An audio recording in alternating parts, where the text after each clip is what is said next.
So I'm down here in Dungeness and I'm with Sandy, Yeah.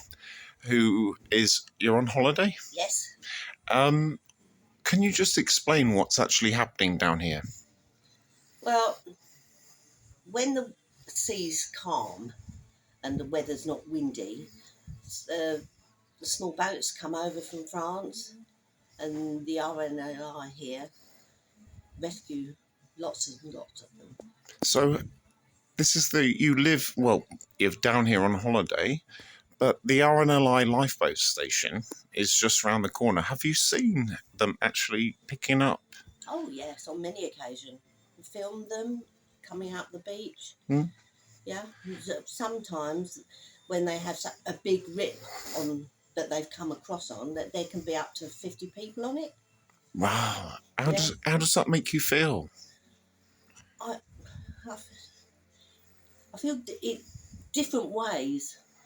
Before I actually witnessed them coming across, I thought, oh, blooming cheap coming over to our country and everything. But when you actually see them, I felt quite sorry for them. Hmm. They're coming to nothing. Well, they think they're coming to something really good. And they're not. They're marched up the beach to the lifeboat station. A coach awaits them. They're put on the coach and they're driven off to Dover, as far as I'm aware, where they're put into hotels and accommodation, but they've got nothing. Nothing. All right. So if you could give a message to, say, Priti Patel or Boris Johnson, what would you say?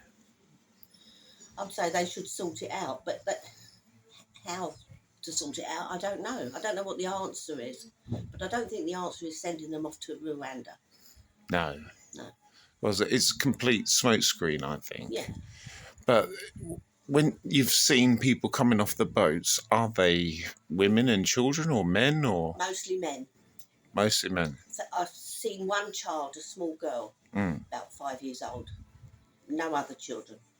And so I've seen last year, I saw about 6 landings, but there was only the one child. There were a couple of women on one of the landings, but mostly men, young men. young men. Yeah. Why do you think they're here then? I don't think they're going to think it's a better life for them. But reality hits, I think, as soon as they're put on the coach, they don't know where they're going. They don't. Oh, I don't know. I just think they must think it's a better way of living in England. Because if they didn't think that, why didn't they stay in France? Well, France is obviously a war-torn country. Well, they've been through lots of safe places to get to England. Why didn't they stay in the first safe place they came to? If they're really persecuted, I believe they should have stayed where they were safe. So, final question. Are you married? Yes, I am. Have you got grandkids? Yes, I have. Are you worried for their future? Yes, of course. Why are you worried for their future? Well, who knows what's going to happen?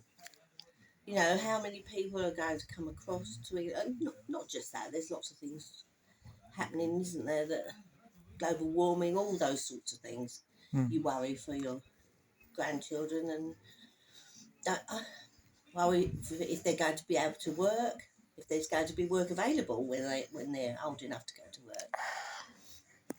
I think you've hit the nail on the head. You've hit the nail on the head. And do you know what? It's lovely to actually come down here into beautiful Dungeness. Yeah.